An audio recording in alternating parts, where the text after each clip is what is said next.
Bienvenidos. Esta presentación tiene como objetivos enseñarles el desarrollo de un proyecto urbano, como trabajo final de la materia módulo 7 en la carrera de urbanismo de la Universidad Centro Occidental de Sandro Alvarado. Las estudiantes que hoy le hablan, Lenis Casanova y Maricielo Pérez, les estaremos llevando por las diferentes etapas que debe presentar todo proyecto para su ejecución, aprobación y producto final, así como también su financiamiento y una introducción a lo que sería la metodología BIM. Entendemos que los proyectos urbanos se caracterizan por estar contemplados en procesos complejos, donde los adelantos, la influencia de las técnicas de información y las comunicaciones llevan a reflexionar sobre nuevas soluciones a la hora de ejecutar grandes edificaciones, donde el tiempo y el dinero invertido se presentan como eje central. El objetivo de este trabajo es dar una visión general sobre los pasos a seguir cuando se realiza un proyecto urbano, desde su concepción, ejecución, permisología, presupuesto, control y metodologías efectivas de trabajo. Esto con la intención de aclarar algunos procesos y conceptos básicos en las obras de construcción, llevando todos estos conceptos al contexto de un proyecto ubicado en la ciudad de Barquisimeto, específicamente en el macrosector centro. De igual manera, trataremos algunos puntos de la metodología BIM y su aplicación a nivel de proyecto. Este es un proceso que debe pasar por varias etapas, desde la concepción de la primera idea hasta el desarrollo y la representación del producto final. Por último, hablaremos de los métodos de financiamiento de este tipo de proyectos y el armado de expediente para solicitar créditos en el mundo de la construcción. Decidimos dividir este trabajo en 4 fases. La primera es la metodología BIM, donde hablaremos de las dimensiones, los niveles de madurez, los equipos, los estándares, la documentación, los procesos de gestión, el EIR y el BEP, el uso del PERCPM y el diagrama de Gantt. Pasando a la segunda fase, les hablaremos sobre el marco legal y el equipo, los cuales incluyen las leyes que se necesitan para llevar a cabo un proyecto urbano, las disciplinas que intervienen, la buena praxis profesional, la conformación de equipos y los honorarios profesionales. Pasando así a la tercera fase, la cual serían los pasos a seguir. En ella veremos la organización del proyecto en sus distintas etapas, como es el antes, el durante y el al finalizar el proyecto urbano, la permisología de un proyecto y las formas de control y revisión de obra. Para terminar con la cuarta fase, en la cual les hablaremos sobre el financiamiento, ya sea público o privado. En ella veremos lo que son los créditos bancarios, el capital propio, el financiamiento público y hablarles un poco sobre la ley de contrataciones públicas. Comenzamos por la primera fase, las cuales les hablaremos sobre la metodología BIM. El primer punto son las 7 dimensiones de la metodología BIM.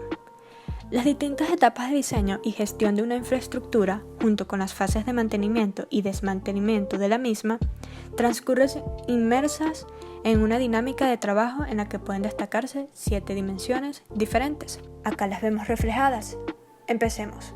La primera es la idea. Todo proyecto implantado de acuerdo a la metodología BIM parte de una idea. En esta primera dimensión se incluirían actuaciones tales como la determinación de la localización y las condiciones iniciales de la estructura. Para iniciar la idea de este proyecto se partió definiendo el área de estudio, la cual, como vemos acá abajo, está en Venezuela, en el estado de Lara, en el macrosector centro. Inicialmente, todo el área que va desde la avenida Vargas hasta la calle 38 y desde la carrera 15 hasta la avenida Venezuela formó parte de nuestro área objeto estudio. Sin embargo, luego de hacer varios estudios previos en los otros módulos de urbanismo, llegamos al específico que sería la ubicación de la manzana donde se va a implementar el edificio que estamos planteando. Esta está constituida por 1,2 hectáreas, está ubicada específicamente entre la avenida 20 y la carrera 21 y entre las calles 23 y 24. Actualmente cuenta con 15 parcelas y de estas 15 está habitada por aproximadamente 16 personas. Continuamos así la segunda dimensión, que es el boceto. Tras la fase inicial se procede a la preparación de la fase de boceto, en la cual se determinan las características genéricas del proyecto. Forman parte de esta fase la preparación de la modelación mediante el software BIM, el planteamiento de los materiales, la definición de las cargas estructurales, la determinación de la dimensión enérgica del proyecto y el establecimiento de las bases para la sostenibilidad general de este. La propuesta comienza así con la idea de equilibrar el área de estudio, generando vinculaciones directas entre lo existente y el diseño propuesto. Para ello se construye una imagen utilizando el análisis gráfico para conocer las cualidades y características más resaltantes del área de estudio. Nosotros en esta etapa lo que hicimos fue plantear lo que queríamos que fuera el área.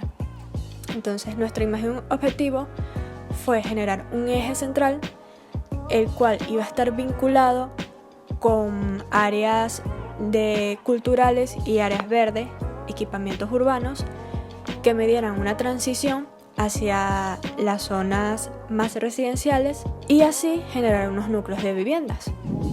A partir de esta imagen fuimos generando el boceto conceptual, el cual se pensaron 4 puntos que harían de este desarrollo habitacional algo diferente en el centro de Barquisimeto.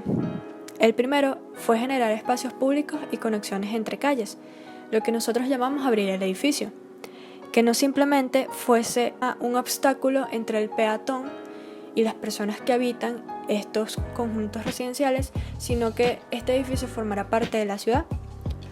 Luego, generar una segunda área comercial y crear terrazas para eventos. El tercer punto fue dividir las áreas dedicadas al comercio, identificar los espacios públicos y los corredores peatonales. Y el cuarto, destinar la mayor parte del espacio a las viviendas, las cuales incluirían bordes de terrazas y balcones.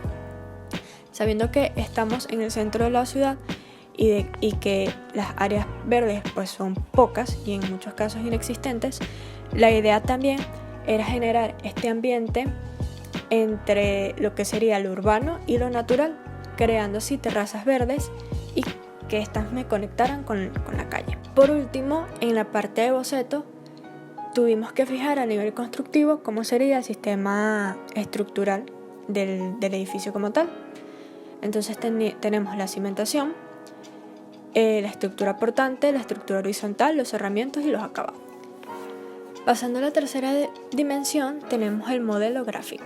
Una vez recopilada la totalidad de la información respectiva a las 2 primeras dimensiones, es momento de proceder a la modelización geométrica de la infraestructura en formato 3D.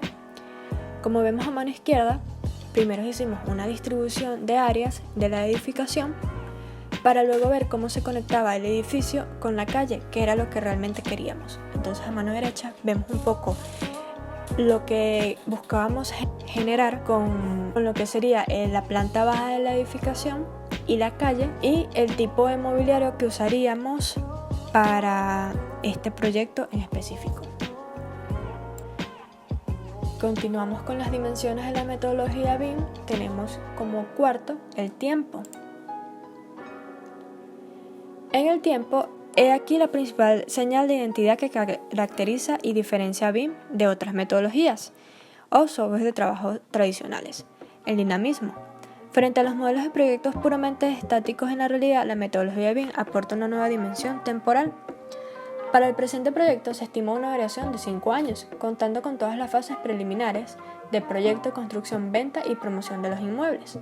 Tenemos primero lo que sería el desarrollo del suelo, la gestión del proyecto de construcción, la promoción, comercialización para la venta, la promoción y la inversión y la gestión patrimonial. Lo importante de la metodología BIM es que ella nos permite poder ver realmente si estamos cumpliendo con estos tiempos que nos planteamos y podemos hacer ajustes. Eso es lo que tiene de diferente con otras metodologías más tradicionales que tal vez se nos complica un poco cuando tenemos retrasos. Continuamos con la quinta dimensión, que es el coste. Esta fase comprende el análisis y estimación de los costes del proyecto, además de su control a medida que este avance se vea modificado. Al integrar al BIM la información detallada de cada uno de los elementos integrantes, es relativamente sencillo generar informes presupuestarios en cualquier momento de la vida de la infraestructura. Como ejercicio, nosotros hicimos un plan de inversión de lo que costaría este proyecto en específico y lo dividimos de la siguiente manera. La inversión propia, que consta de aproximadamente $2.6 millones, siendo un 9,99% del total a invertir, y financiamiento aproximadamente 23 millones, esto sería el 90% del total, para un total de aproximadamente 26.300.000 para este tipo de edificación. Pasando a la quinta dimensión, tenemos la sostenibilidad. Se trata del planteamiento y simulación de las alternativas contingentes y analizarlas a fin de determinar cuál de ellas es más adecuada para ser llevada a cabo.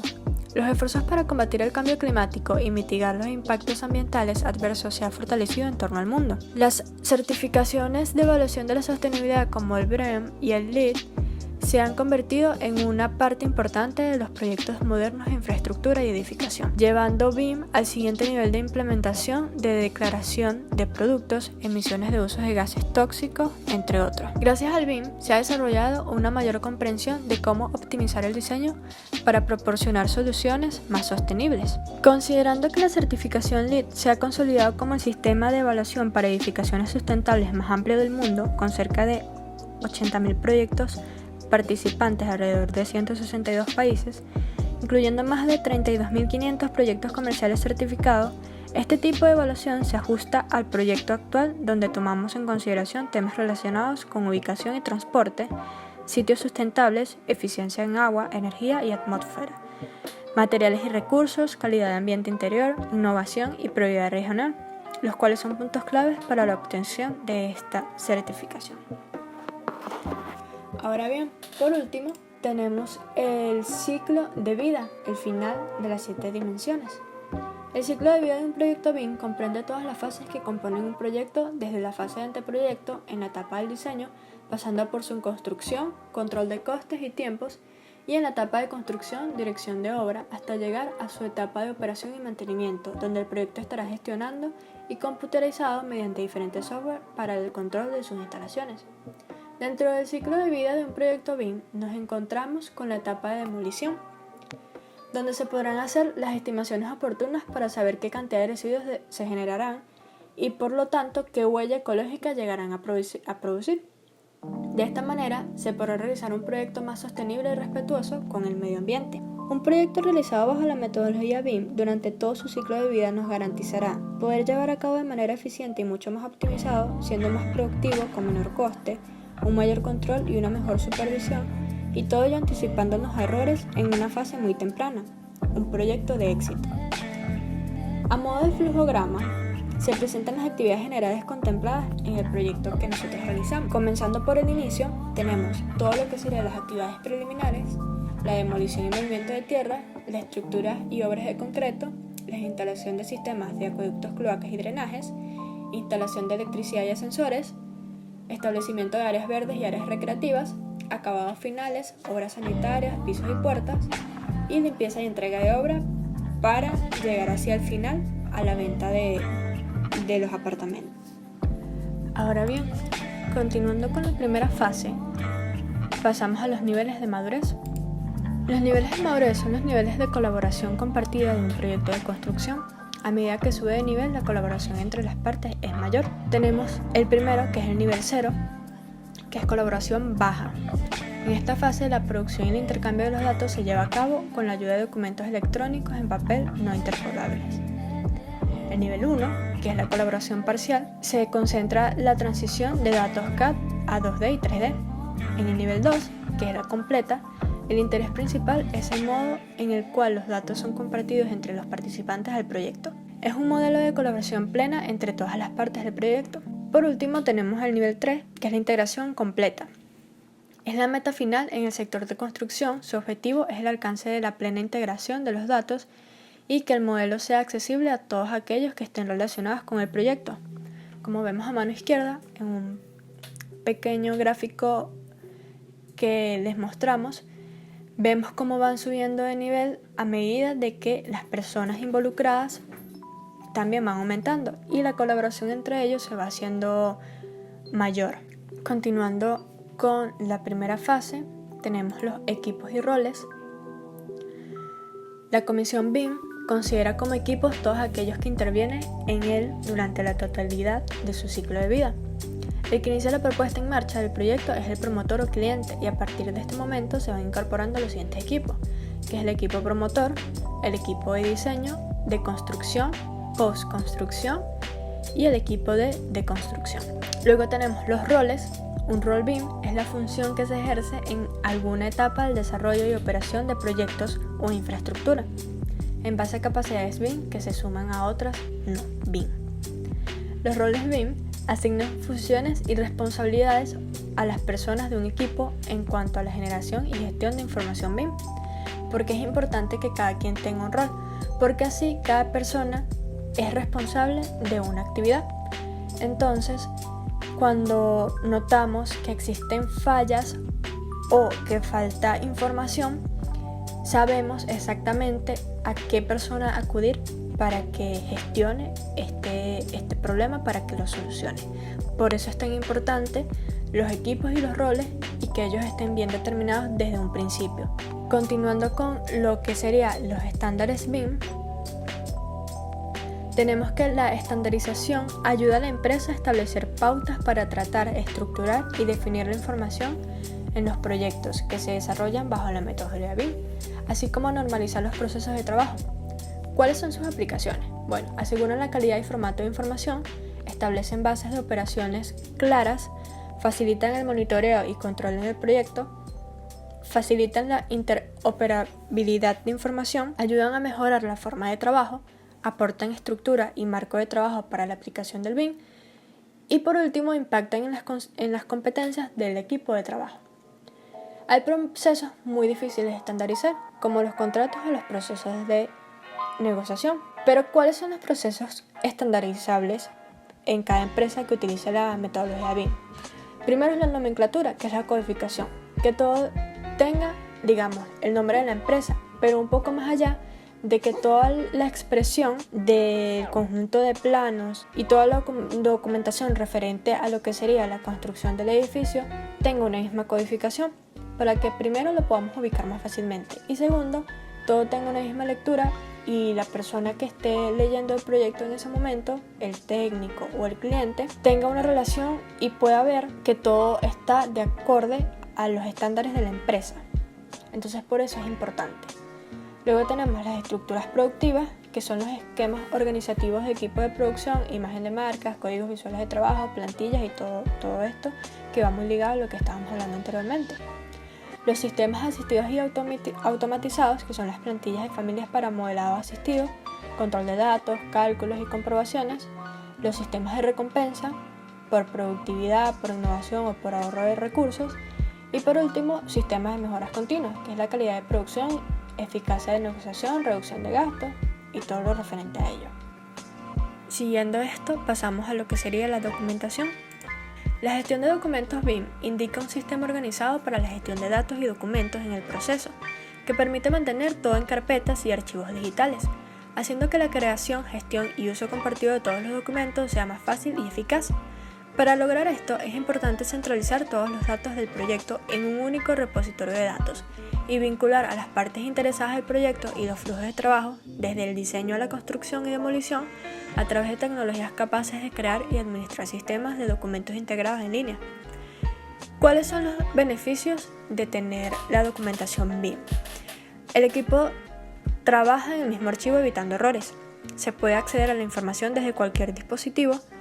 Permisos de acceso controlados, distinguiendo quién tiene derecho a visualizar y editar de aquellos que solo pueden visualizar. Y es posible visualizar y verificar, incluso de forma colaborativa, archivos 2D y 3D. Vemos que los beneficios son muchísimos, porque digamos que los proyectos se encuentran en una nube y las personas responsables, digamos, de hacer la proyección, de ya sea en dibujo 2D o 3D, entre ellos pueden colaborar, entonces hace que el trabajo sea muchísimo más fluido. También nos permite autorizar a las personas que queremos que el constructor o el contratista que está llevando a cabo la obra solamente vea los planos, lo puede hacer, pero no puede editarlo. Entonces esto es un punto muy importante y de verdad que trae muchos beneficios y ahorra muchísimo tiempo y trabajo. ¿Qué se necesita para esta documentación?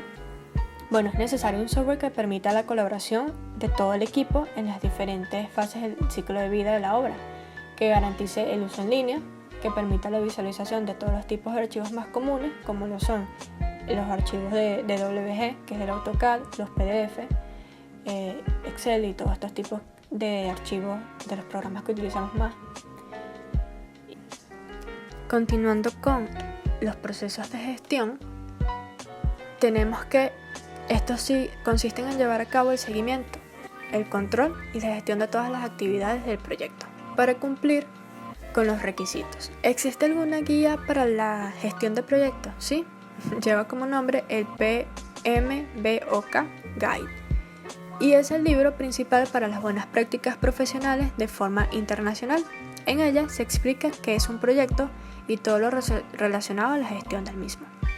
¿Y qué incluye la gestión de un proyecto? Bueno, primero identificar los requisitos, luego abordar las diversas necesidades de los interesados en la planificación y ejecución del proyecto, establecer comunicaciones activas y eficaces, colaborativas entre los interesados y equilibrar las restricciones contrapuestas del proyecto. Asimismo, la gestión de proyectos tiene una norma ISO que la respalda, la ISO 21500. Esta norma está dirigida a todas las directivos y patrocinadores, directores y organizaciones que desarrollen proyectos y tiene como objetivo ser una base para posteriores desarrollos de métodos y manuales de gestión. Viendo el siguiente punto, tenemos el EIR, que son los requisitos de información del empleador, y el BEP, que es el plan de ejecución BIM. El primero es uno de los primeros documentos que se deben redactar. Está definido como una configuración de documento previa a la licitación del plan de ejecución BIM. En este documento se define la información a entregar a la propiedad y los estándares y procesos de trabajo a ser adaptados por el proyectista como parte del proceso de entrega del proyecto. El EIR es fundamental para redactar el BEP, dado que en él se definen las necesidades del cliente para cada etapa del proceso. ¿Y qué debe incluir? Bueno, debe incluir los requisitos del proyecto para cada fase de este. Estos requisitos se dividen en 3 áreas, que es el área técnica, el área de gestión y el área comercial. Como vemos, esto es lo primero que debemos hacer. La persona encargada del proyecto debe redactar el documento donde en él van a estar todos los requisitos que está solicitando el cliente y en él va a ir todo el proceso de cómo se va a hacer el trabajo. Luego que tenemos este documento, que es uno de los más importantes, pasamos al plan de ejecución BIM. El objetivo de este plan es promover un marco de funcionamiento, que es como una especie de guía, que permitirá a los distintos agentes del proyecto desarrollar los procesos BIM. En este documento se indican las condicionantes y se recogen todas las estrategias, procesos, recursos, técnicas y herramientas que serán aplicados para asegurar el cumplimiento de los requisitos BIM solicitados por el cliente para un proyecto o fase determinado. También se determinarán los roles y responsabilidades de cada agente, el alcance de la información que tiene que ser compartida o los procesos de trabajo necesarios. ¿Y qué se requiere para su elaboración? Bueno, es esencial la participación de todos los involucrados, pues esto brindará la seguridad de que todos los agentes estén colaborando. Por esta razón, el BEP debe estar disponible para todas las partes y cumplir su desarrollo. Entonces, estos 2 documentos, digamos que son los más importantes al trabajar con la metodología BIM, porque el primero, es el que nos indicará qué es lo que realmente quiere el cliente y el segundo, cómo nosotros vamos a llevar a cabo esa idea. Entonces, allí es donde recae su importancia. Pasaremos entonces a lo que sería otras maneras de planificación de proyectos. El primero que tenemos es el PER. ¿Y qué es? Es un acrónimo que significa Técnica de Revisión y Evaluación de Programas. Este es un sistema de gestión de proyectos diseñados para asistir en la planificación de proyectos grandes y complejos. Comenzando con una evaluación general del programa, promueve un análisis profundo de todos los proyectos antes de la fecha de inicio. Y por otro lado tenemos el CPM. Es un algoritmo utilizado para el cálculo de tiempos y plazos en la planificación de proyectos.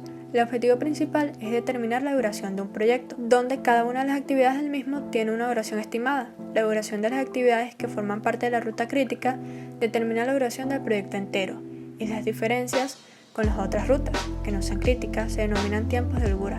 un proyecto debe tener más de una ruta crítica. Entonces, cuando vemos las diferencias entre uno y otro, tenemos que el PER es una técnica de gestión de proyectos mediante la cual se realiza la planificación, programación, organización y control de actividades inciertas.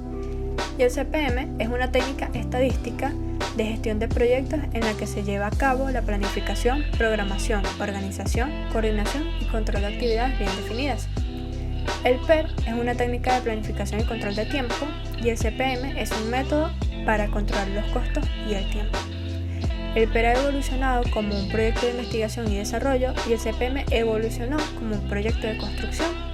Y por último, el PER se ocupa de actividades impredecibles y el CPM se ocupa de actividades predecibles. Como vemos, y lo que hablábamos anteriormente, el CPM busca generar de las varias actividades cuáles son críticas porque estas son las que me van a retrasar el proyecto. Entonces, tener varias rutas para que en todo caso de que la ruta crítica 1 me atrase mucho el proyecto, yo pueda tener cómo resolver con otras actividades, que serían el tiempo de dura. Como vemos aquí, tenemos un pequeño ejemplo de cómo sería una diagramación de esta metodología. Tenemos los círculos que están en rojo, es la ruta crítica. Los círculos azules son los días y el tiempo total que me dura hacer cada actividad.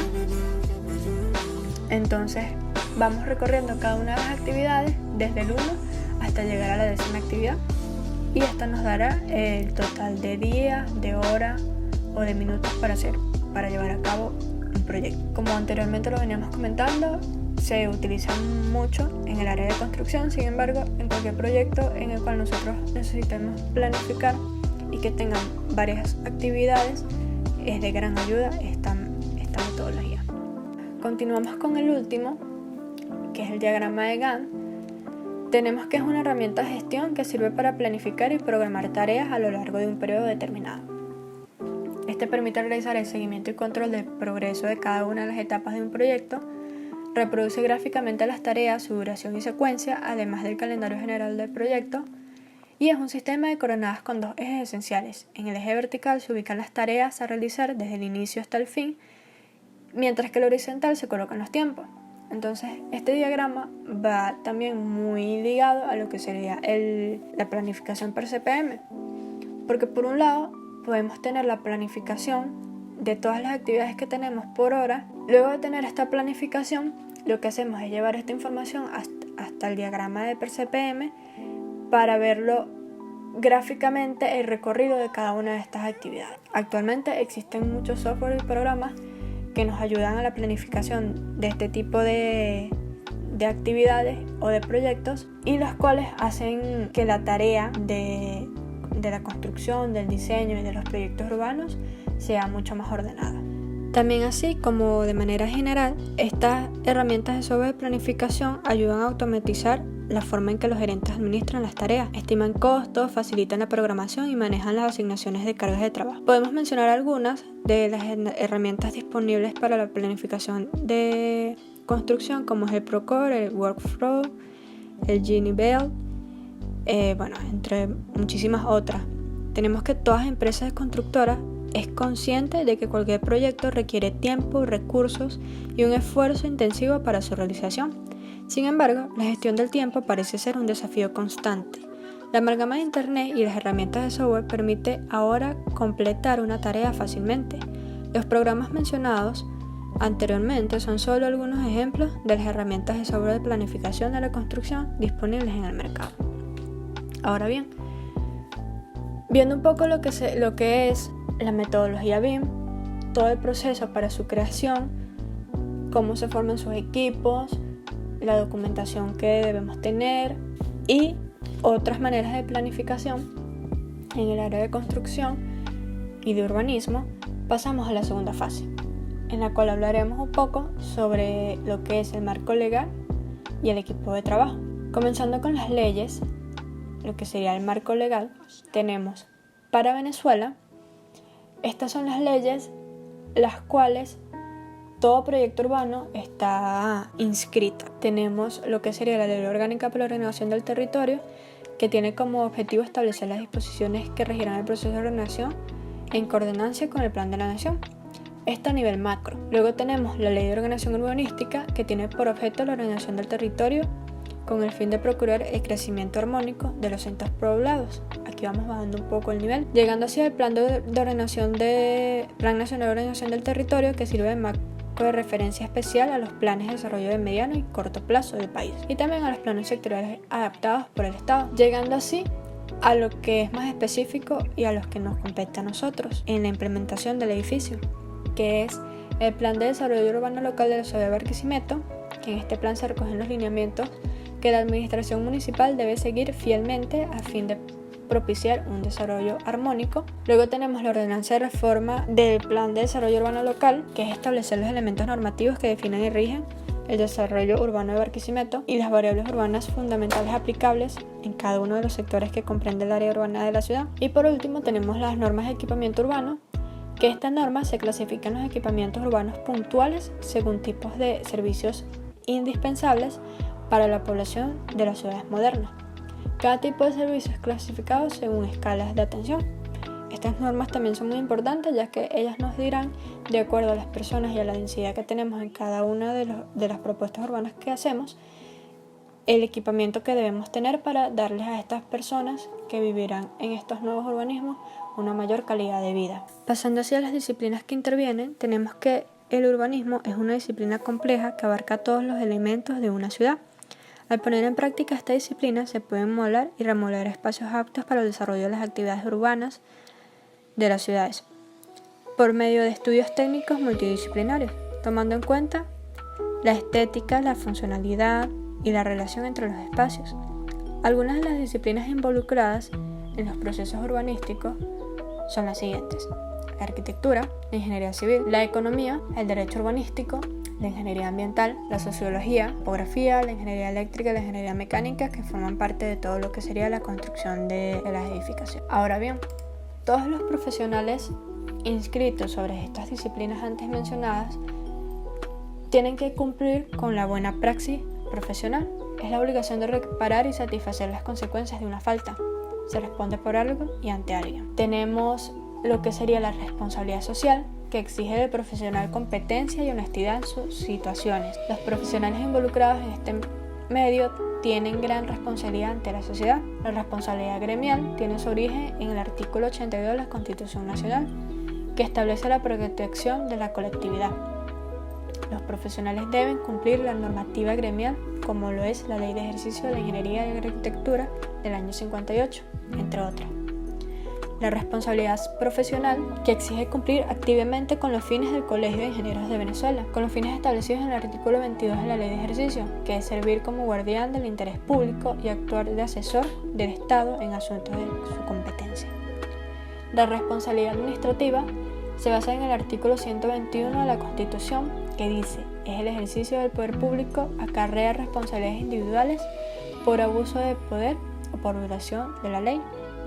La responsabilidad civil se basa en los compromisos establecidos en los contratos de servicio profesional que firme el profesional y lo establecido en el Código Civil. Y por último, la responsabilidad penal, que está basada en los artículos 357, 519 y 520 del Código Penal. Ahora bien, analizando todo esto, tenemos que, como profesionales, tenemos responsabilidad ante varios entes y principalmente hacia la sociedad a las cuales estamos implementando, en nuestro caso, edificaciones.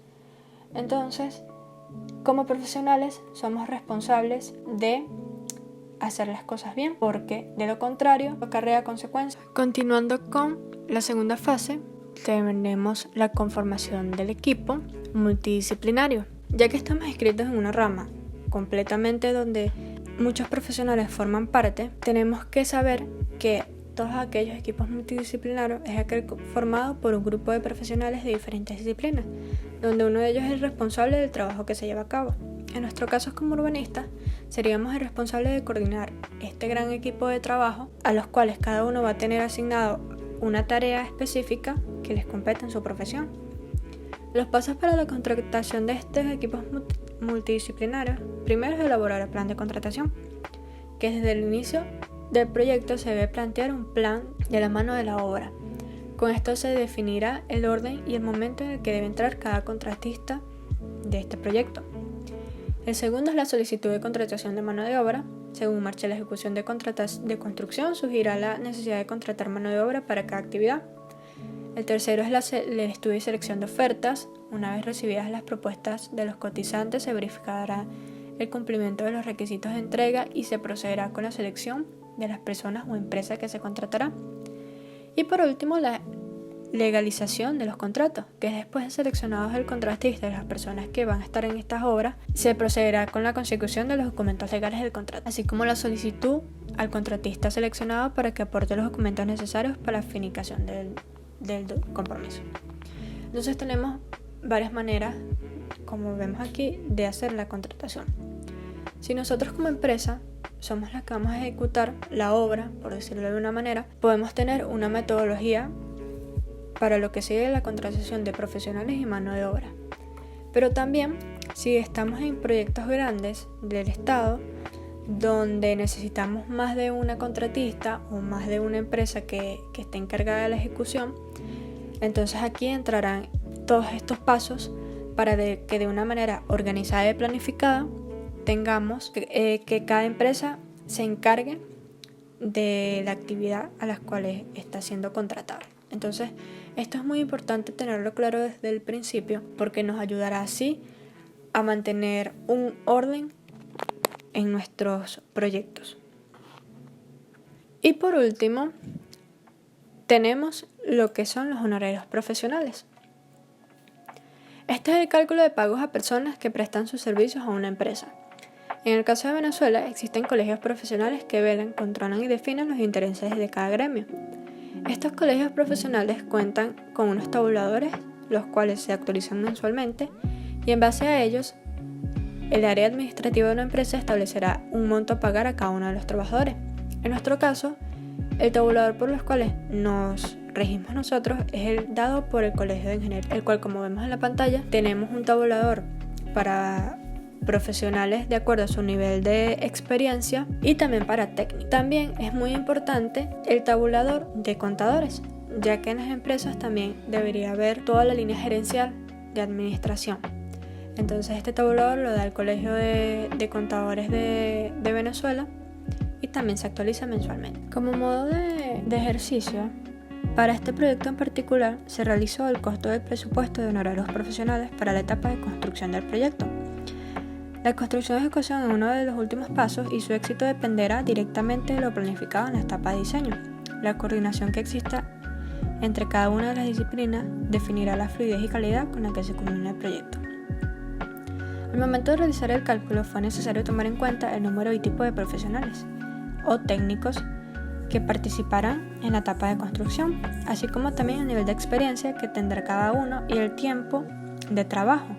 Con estos datos se procedió a realizar los cálculos en base a lo indicado por los tabuladores antes mencionados y eso arrojó como resultado el total a pagar. A partir del cálculo de los tabuladores antes mencionados, nosotros hicimos a modo de ejercicio una pequeña tabla de honorarios profesionales donde incluimos a todos los trabajadores, más que todo a nivel administrativo, que formarían parte de esta obra. Vale la pena acotar que el tiempo de duración estimado para la construcción del proyecto será de 5 años. Sin embargo, los honorarios fueron calculados a base de 1 año, por lo que anualmente o dependiendo del proceso inflacionario serán revisados los salarios de los profesionales y se estudiará cualquier cambio en los cálculos.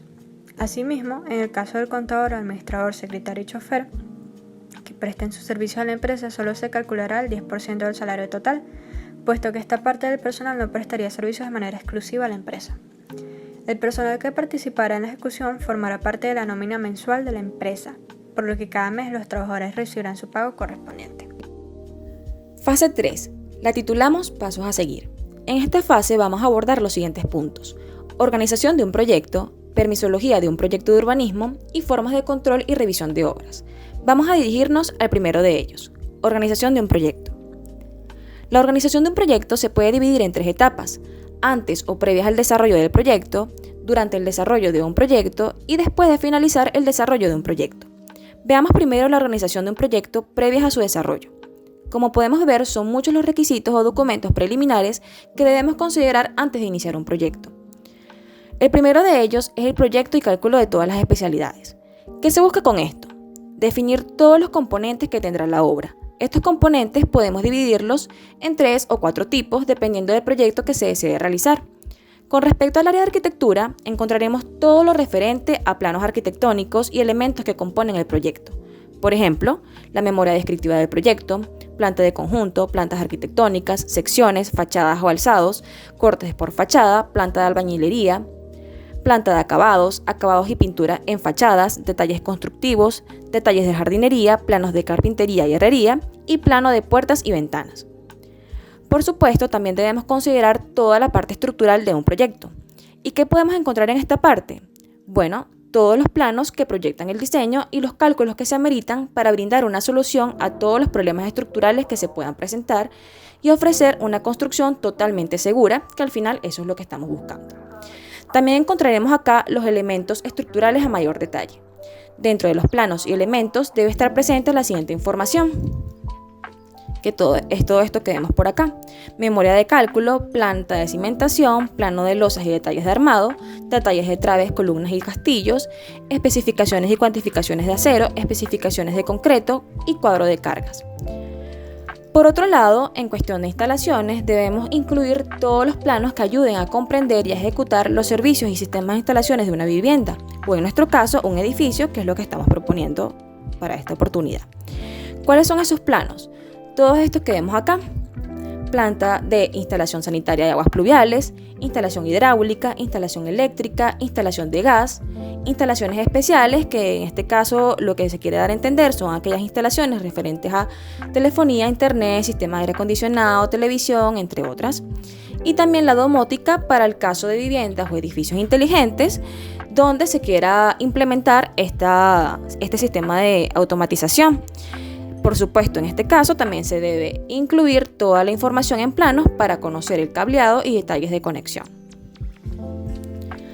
Y por último tenemos una cuarta área, que es la ecotecnia, la cual se refiere a aquellos instrumentos aplicados en un proyecto para aprovechar de forma eficiente los recursos naturales, como por ejemplo el sol o la lluvia. Entonces, en el caso de estar implementando alguna ecotecnia en la vivienda o edificio, tenemos que considerar también adjuntar en el proyecto todos los planos necesarios para poder ejecutarlas en obra. Dentro de los sistemas más utilizados podemos encontrar los siguientes: techos verdes, biodigestor, composta, sistema de captación de aguas pluviales y paneles solares. Ahora vamos a darle clic al botón para ingresar a la consulta preliminar de variables urbanas. Consulta preliminar de variables urbanas.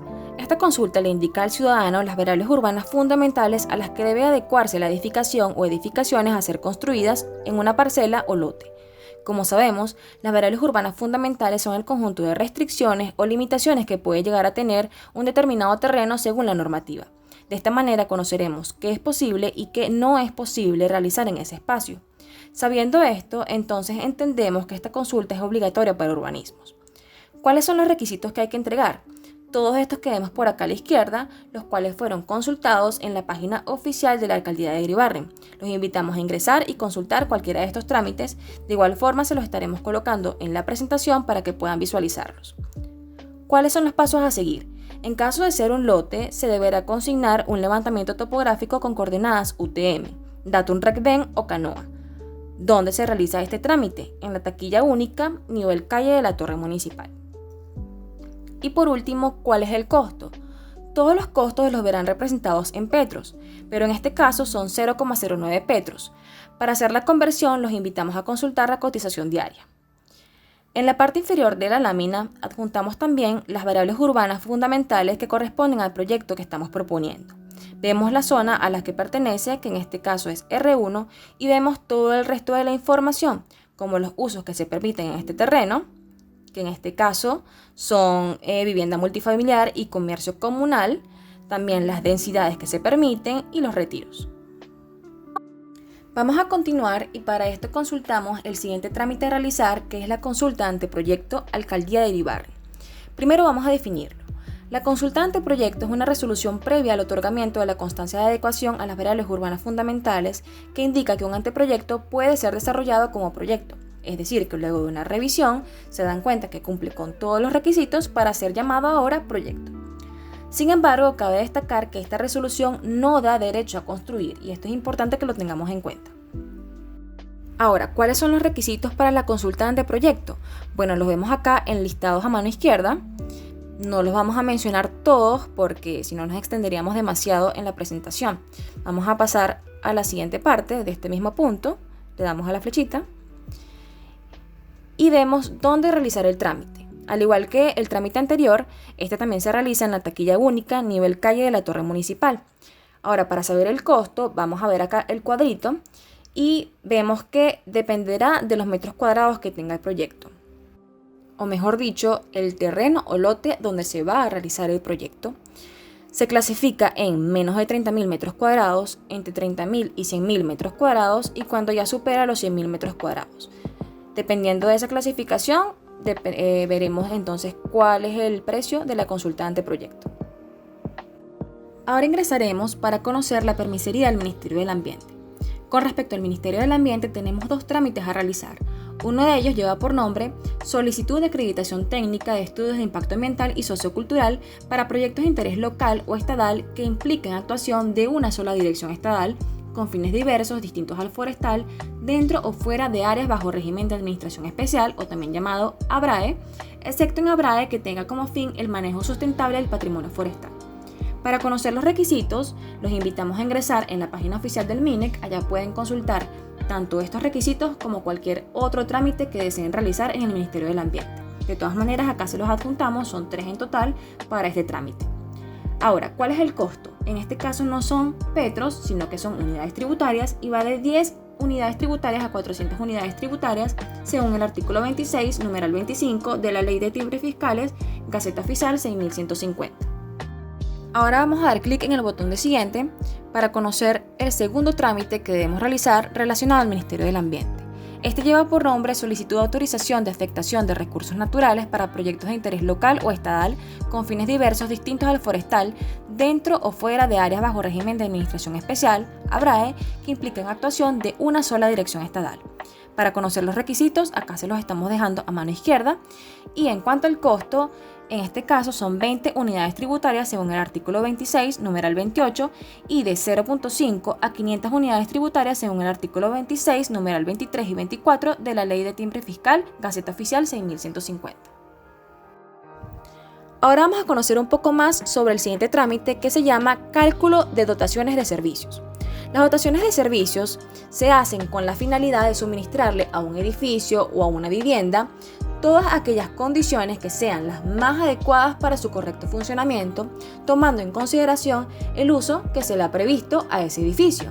Las dotaciones de servicio de un edificio se clasifican en dos. Pueden ser obligatorias, como es el caso de la luz o el agua, que sí porque sí deben estar presentes para ofrecerle las condiciones mínimas de comodidad, de salubridad a una persona que habite ese edificio, o también pueden ser facultativas, entendiéndose estas como las que potestivamente pueden instalarse en un edificio para mejorar o complementar sus condiciones de habitabilidad, seguridad, confort o funcionalidad. Para continuar con la presentación vamos a proceder a darle clic al comprobante de alineación y así conoceremos un poco más sobre la gestión de este trámite. El comprobante de alineación, ¿qué es? Es un documento que le indica al ciudadano los retiros viales que debe cumplir una parcela o lote con respecto a las vías que lo limitan, de acuerdo a las secciones viales establecidas en el Plan de Desarrollo Urbano Local de la ciudad de Barquisimeto, el PEDUL. Dicho esto, en otras palabras, quiere decir que es un documento que tiene por objeto delimitar la colindancia de un inmueble determinado con respecto a la vía pública adyacente, así como precisar sus restricciones de construcción. Por supuesto, esto va a depender de lo que indique la normativa pertinente al lugar donde se desee realizar el proyecto. En este caso, como es la ciudad de Barquisimeto, se tiene que recurrir a consultar el Plan de Desarrollo Urbano Local. Pero en caso de referirnos a otro municipio o a otra ciudad, entonces ya corresponderá consultar la normativa pertinente a ese municipio o ciudad. ¿Cuáles son los requisitos? Por acá a mano izquierda vemos el listado de todos los requisitos para poder tramitar este documento. Por supuesto, todos estos requisitos fueron previamente consultados en la página oficial de la Alcaldía de Iribarren. ¿Cuáles son los pasos a seguir? Una vez realizada la solicitud por la taquilla única, el contribuyente deberá dirigirse al piso 3, Unidad de Planificación Urbana, a fin de solicitar la cita para su respectiva inspección. Si es un lote, deberá consignar levantamiento topográfico con coordenadas UTM, ya sea de Datum Regmen o Canoa. En sustitución del documento de propiedad, puede presentar entonces otro documento que lo demuestre. Ahora, ¿dónde realizar el trámite? En la taquilla única, nivel calle de la torre municipal. Ahora, para poder conocer cuáles son los costos o cómo debemos cancelar para obtener el comprobante de alineación, vamos a esperar por acá que aparezca en unos segunditos un cuadrito que nos va a indicar cómo va a ser el pago. Acá lo tenemos. ¿Cuál es el costo? Entonces esto va a depender del número de vías colindantes. Por ejemplo, si son 3 vías las colindantes, el total a cancelar va a ser 0,2 petros. Para conocer un poco más del estudio de impacto vial, vamos a darle clic acá. El estudio de impacto vial es el estudio técnico especializado que consiste en la evaluación de cómo una edificación influirá en el entorno urbano y el sistema vial adyacente durante sus etapas de construcción y funcionamiento, a efectos de prever y mitigar los posibles impactos viales negativos, determinando medidas de mitigación de tipo administrativas y técnicas que permitirán recuperar, alcanzar o mejorar el nivel de servicio existente en el sistema vial adyacente al proyecto de edificación. Por lo general, para realizar este tipo de estudios de impacto vial se recurre al uso de programas especializados, más o menos algo tipo lo que vemos acá a la derecha, que son programas que permiten simular todo el movimiento vehicular que tendría todo el contexto o el entorno del edificio que vayamos a realizar o la intervención que se vaya a realizar. De esta manera podremos conocer cómo es el movimiento y en dado caso de que exista un problema o un impacto negativo, tengamos la oportunidad de solucionarlo a tiempo. Ahora vamos a conocer lo que es el estudio geológico del suelo. Este estudio es el compendio de información cuantificada en cuanto a las características del terreno en relación con el tipo de edificio que se piensa construir y el entorno donde se va a ubicar. Esto es necesario para proceder al análisis y dimensionado de las cimentaciones de este u otras obras. El estudio geotécnico es el proceso de estudio y la justificación técnica del comportamiento del terreno en relación con un proyecto de edificación específico, es decir, que es la reacción que va a tener el suelo al momento que se vaya a construir el edificio que estamos proponiendo.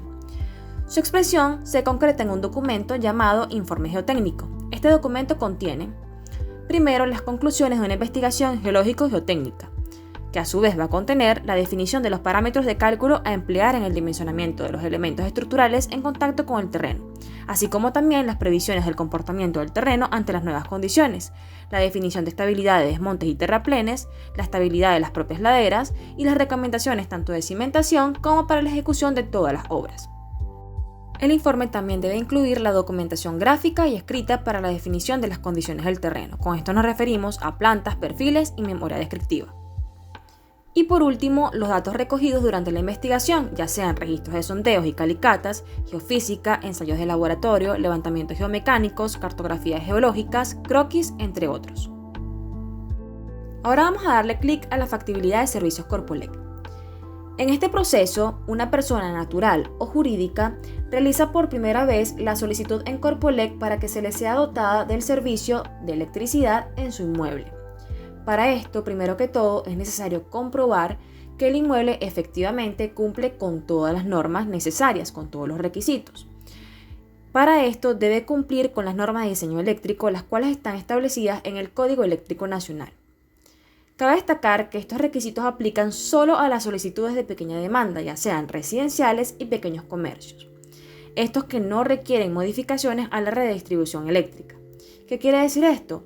Que aquellas edificaciones nuevas que se piensan construir son tan pequeñas o digamos que no van a necesitar una demanda tan grande de electricidad que no es necesario modificar la red de distribución eléctrica actual.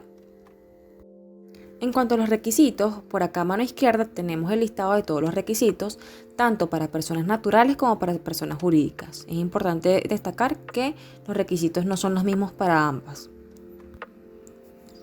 ¿Y cuáles serían los requisitos técnicos? Bueno, es necesario tener el tablero y breaker principal adecuados a la carga a instalar, el sistema de puesta a tierra instalado, las acometidas de salidas identificadas y el poste tubular. Por otro lado, tenemos la factibilidad de servicios hidrolar. Para tramitar esta factibilidad, la información debe ser consignada de la siguiente manera. Introducir la documentación solicitada en una carpeta MAICA con separadores. La misma no debe tener ningún tipo de identificación por fuera, debido a que la unidad le asignará la numeración correspondiente. Cada separador debe contener la siguiente información. En el separador número 1 deben estar todos los documentos solicitados en la planilla de solicitud de garantía de servicio. Y en el separador número 2 deben estar la dotación sanitaria vigente emitida por el Servicio Regional de Ingeniería Sanitaria, los litros por día, y el croquis de ubicación. Adecuación de variables urbanas, permiso de construcción. Esta es una resolución en la que se hace constar que el proyecto de construcción a ser ejecutado se ajusta a las variables urbanas fundamentales exigidas para la parcela o terreno en el cual se vaya a construir. En este caso, las variables urbanas fundamentales son las que anteriormente conversamos en láminas anteriores. Acá a mano izquierda vemos todo el listado de requisitos que deben entregarse para poder tramitar la adecuación de variables urbanas. ¿Dónde realizar el trámite? En taquilla única a nivel calle de la torre municipal. Ahora bien, ya que culminamos con la etapa de la organización de un proyecto previas al desarrollo del mismo, vamos a pasar entonces a durante el desarrollo de un proyecto. Y por acá tenemos dos trámites importantes que deben realizarse durante esta etapa. El primero es la autorización para roturas de aceras y calzadas, y el segundo la autorización de poda y tala de árboles. Vamos con el primero. La autorización para roturas de aceras y calzadas es una autorización emitida para efectuar roturas de pavimentos en aceras y calzadas del sistema vial urbano, en este caso del municipio de Iribarren. Para poder tramitar esta autorización es necesario consignar una serie de requisitos, los cuales vemos acá. ¿Dónde realizar el trámite? Este trámite se realiza en la taquilla única en nivel calle de la torre municipal. ¿Y cuál es su costo? El costo es en petros y va a depender del tipo de servicio. Hay uno que es la rotura y restitución de pavimentos asfáltico o de concreto, y hay otro que es la rotura y restitución de aceras. Para ambos tipos de servicio, el precio es el mismo. Ahora vamos con el segundo trámite de esta etapa, que es la autorización de poda y tala de árboles. En este punto hay varias cositas que debemos destacar.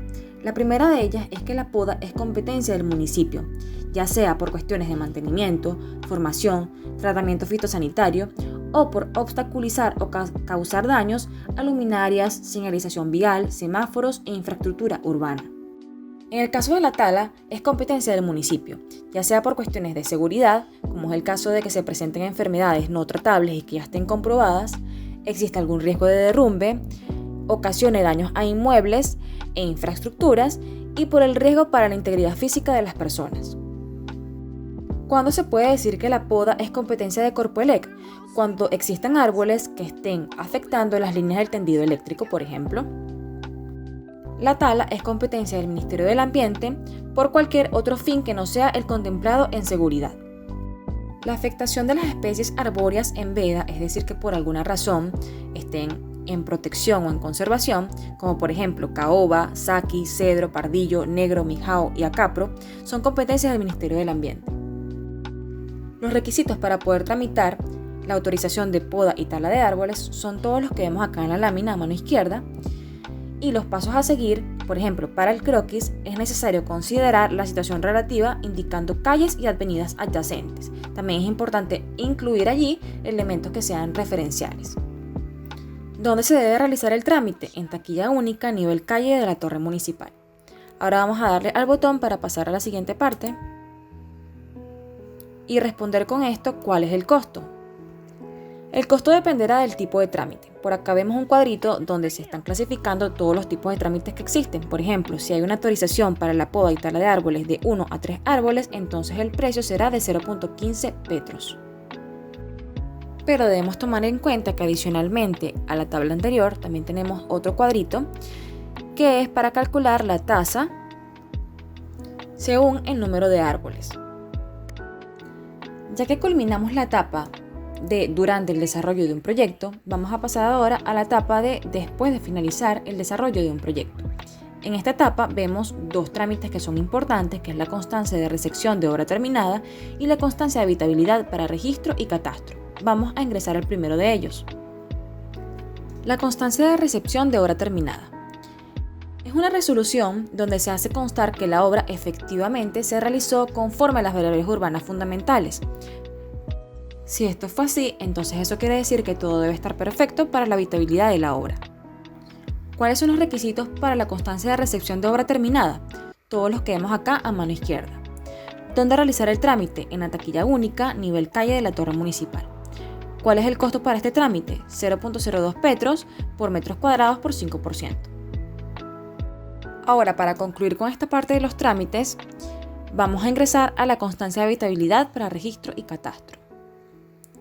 Esta constancia es un documento donde se especifican las condiciones y características físicas de una edificación existente solo para fines de trámite ante el registro público y la dirección de catastro.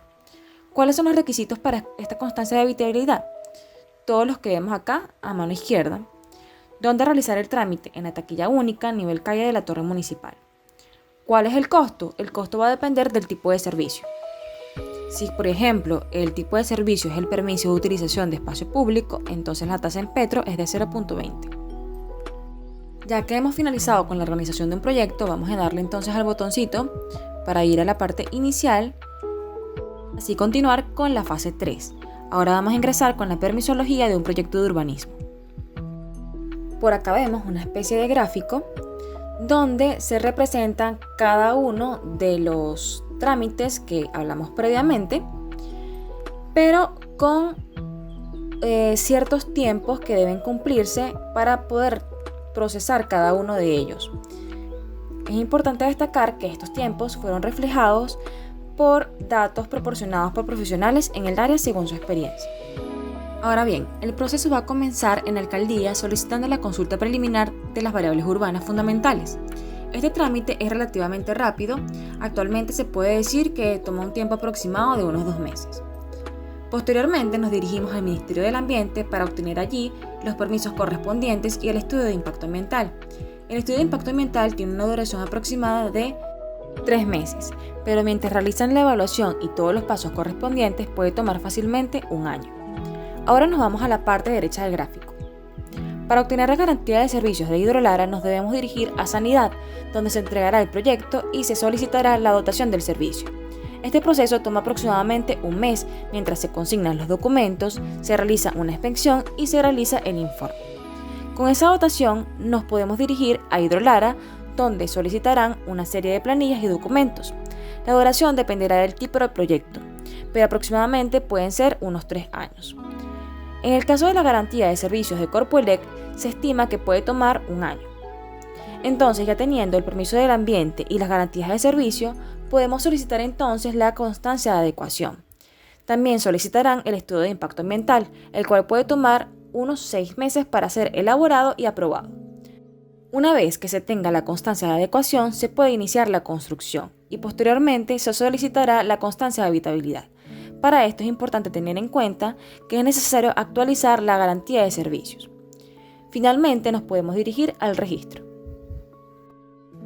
Ok, le damos clic al botoncito para ir de nuevo a la tercera fase y poder ingresar a las formas de control y revisión de obras.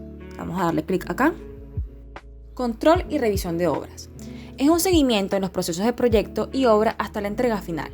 Permite cumplir con la calidad, plazo y precio, además de supervisar los permisos y licencias para legalizar dichos procesos de obra. Es una tarea multifacética. Dependiendo de la complejidad del proyecto, más de una persona puede necesitar participar. Para controlar de manera efectiva una obra o cualquier proyecto de construcción, se debe tener en cuenta que es importante participar desde un inicio. Debido a la complejidad que todos los proyectos de construcción tienen, en vista de que hay una gran cantidad de tareas las cuales están involucradas en estos proyectos y que de hecho muchas de ellas pueden llegar a ejecutarse de manera simultánea, es necesario utilizar herramientas que ayuden a monitorear la evolución de todo el proceso. Estas tareas deben ofrecer recursos para integrar los distintos elementos de un proyecto. En función del grado de integración que se requiera, el Project Management tiene la responsabilidad de elegir la mejor herramienta.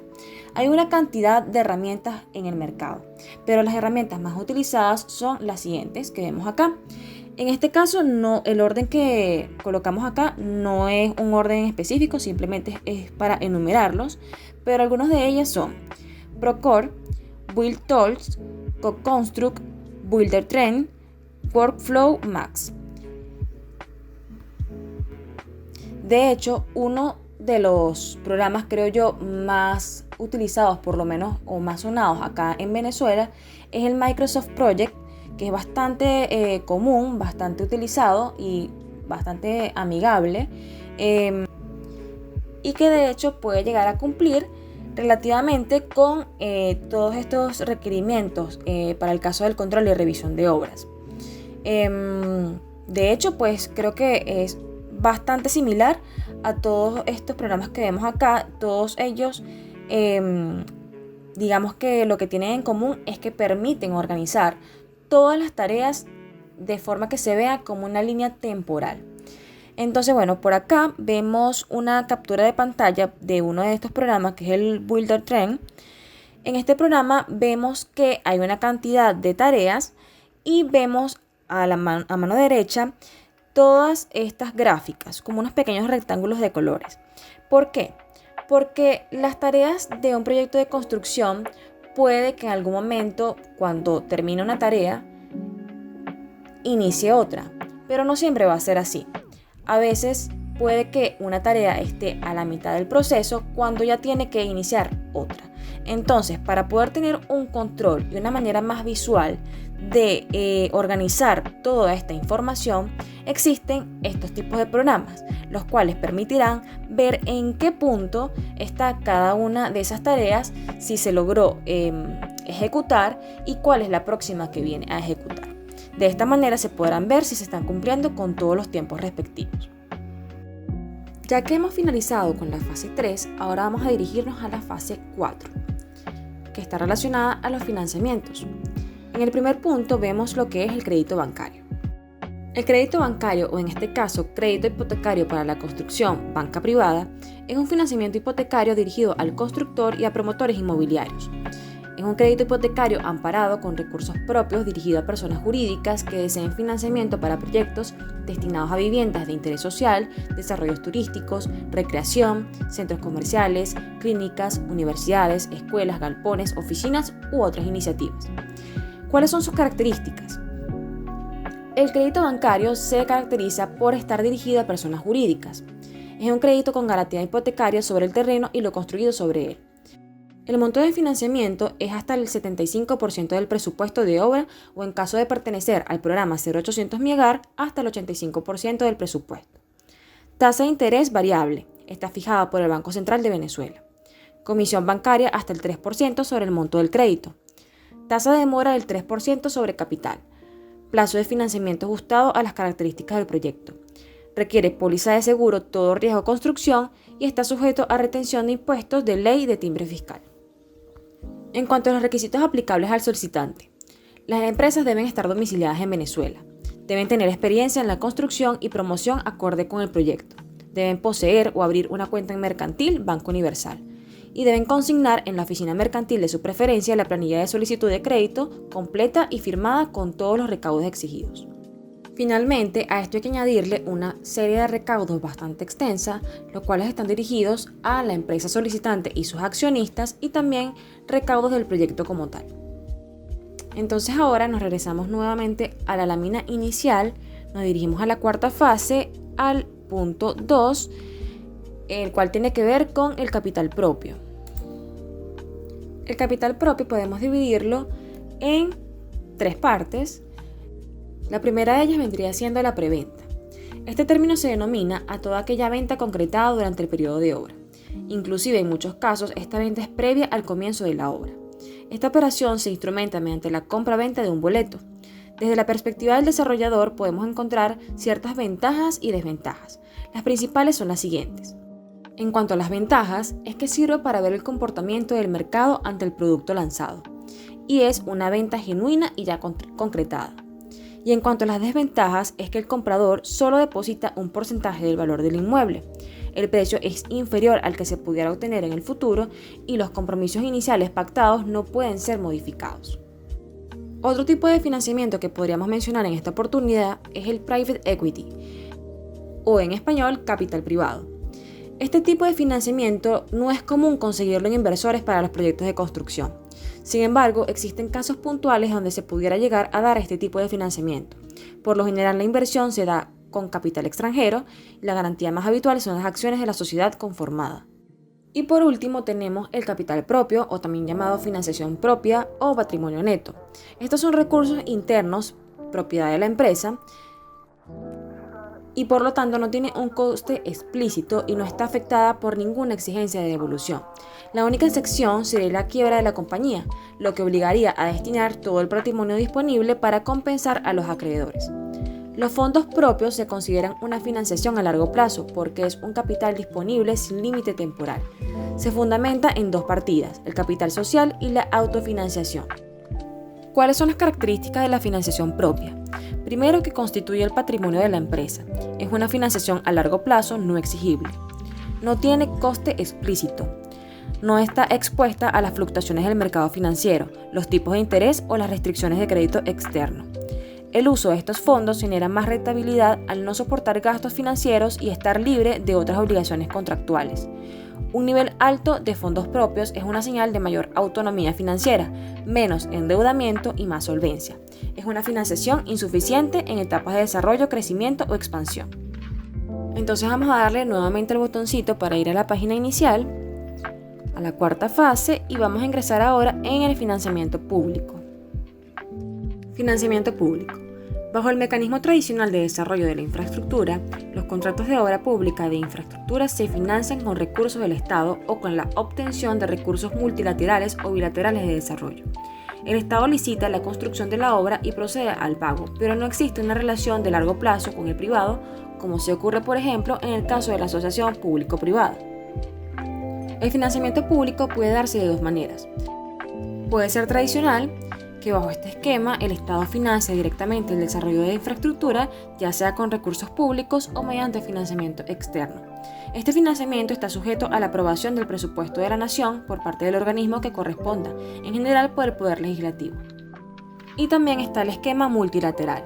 En este caso se incluye la participación de organizaciones internacionales tales como el Banco Europeo de Reconstrucción y Desarrollo o la Comisión Europea, el Banco Interamericano de Desarrollo, también conocido como BID por sus siglas, la Corporación Andina de Fomento, conocido como CAF por sus siglas, o el Banco Mundial. Esta modalidad de financiación puede ser a modo de subsidio, no reembolsable o mediante préstamos en condiciones preferenciales. Una vez más, nos vamos a regresar a la página inicial, nos dirigimos nuevamente a la cuarta fase y nos vamos al último punto, que es la Ley de Contrataciones Públicas. Vamos a darle clic acá. La Ley de Contrataciones Públicas del año 2014, ¿qué es? Cuando en el país existe la necesidad de adquirir un bien, contratar un servicio o ejecutar una obra, esto conlleva la planificación y elaboración de un proyecto que solventa la necesidad existente y además que contenga todas las especificaciones técnicas. Una vez que ya se tiene el proyecto, se inicia el proceso de selección de contratista y es ahí cuando arranca la Ley de Contrataciones Públicas. De esta ley hay ciertos artículos que debemos consultar, que son un poco más destacables dentro de todos los demás, que es el artículo 43, el artículo 45, el artículo 84, 93, 99, 100, 101, 102, 104, 105 y 126. Sin embargo, para poder entenderlos, es importante entender antes ciertos términos que son importantes. Por ejemplo, el concurso abierto. El concurso abierto es la modalidad de selección pública del contratista en la que pueden participar personas naturales y jurídicas nacionales y extranjeras, previo cumplimiento de los requisitos establecidos en el presente decreto con rango, valor y fuerza de la ley, así como su reglamento y las condiciones particulares inherentes al pliego de condiciones. También tenemos un concurso cerrado. Es la modalidad de selección del contratista en la que al menos 5 participantes son invitados de manera particular a presentar ofertas por el contratante con base en su capacidad técnica, financiera y legal. Está también la consulta de precios. Es la modalidad de selección de contratista en la que de manera documentada se consultan precios a por lo menos 3 proveedores de bienes, ejecutores de obras o prestadores de servicios. Y el último término importante es la contratación directa. Es la modalidad de selección de contratista que realiza el contratante aplicando los supuestos cualitativos contemplados en el presente decreto con rango, valor y fuerza de ley. Ahora bien, para no profundizar mucho en los artículos, vamos a rescatar más bien qué es o para qué sirve la Ley de Contrataciones Públicas. Y es que esta ley tiene como objetivo regular la actividad del Estado en cuanto a adquisición de bienes, prestación de servicios y ejecución de obras, con la finalidad de preservar el patrimonio público, fortalecer la soberanía, desarrollar la capacidad productiva y asegurar la transparencia en las actuaciones de los contratantes. Si bien las ciudades evolucionan en función de múltiples factores, la presencia de software de diseño y planificación permiten crear soluciones innovadoras y difíciles de resolver con medios manuales. La formación de profesionales en el área de construcción se hace imprescindible para el desarrollo general de las ciudades. Por otro lado, podemos afirmar que la tecnología presente para llevar a cabo estos proyectos es vital para el desarrollo y control de los mismos. Ahora bien, pasando a la metodología BIM, consideramos que el mercado está lo suficientemente maduro como para tomarse seriamente la migración hacia esta tecnología. Cada solución tiene sus puntos fuertes y sus carencias. Sin embargo, el crecimiento exponencial que ha experimentado en los últimos años el número de soluciones que se conectan con aplicaciones BIM nos da una idea de la solvencia de esta tecnología. Sin duda, es el momento de poner en práctica todas aquellas ideas que han quedado en papel y materializarlas para de esta forma consolidarlas como iniciativas innovadoras y llevarlas hacia una realidad en nuestras ciudades. Muchas gracias por su atención.